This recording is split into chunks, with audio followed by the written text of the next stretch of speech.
System of elections to Lok Sabha. The Lok Sabha is directly elected.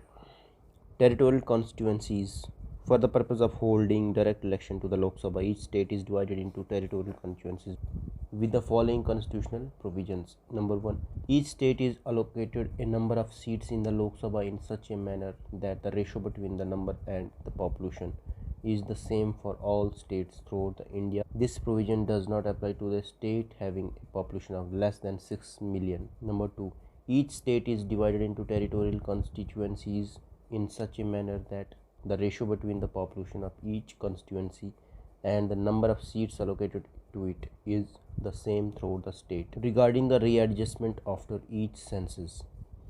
After every census, a readjustment is to be made in number A. Allocation of seats in the Lok Sabha to the states, and number B. Division of each state into territorial constituencies.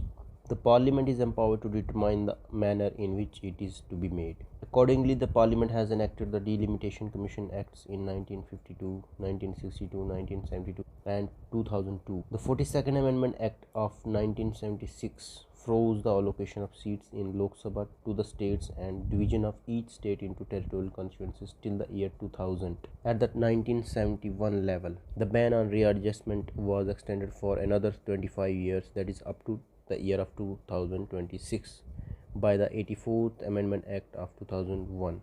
84th Amendment Act of 2001 also empowered the government to undertake readjustment and rationalization of territorial constituencies in the states on the basis of population figures of 1991. Later, the 87th Amendment Act of 2003 provided for the delimitation of constituencies on the basis of 2001 census and not 1991.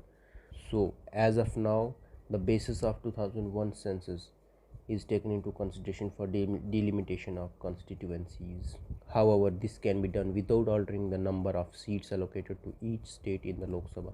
The reservation of seats for SCs and STs. The Indian Constitution provides for the reservation of seats for SCs and STs in the Lok Sabha on the basis of population ratios. Originally, this reservation was to operate for 10 years, that is up to 1960, but it has been extended continuously since then by 10 years each time. Here also the 2001 census is taken into consideration for refixing of reserved seats on the basis of population figures.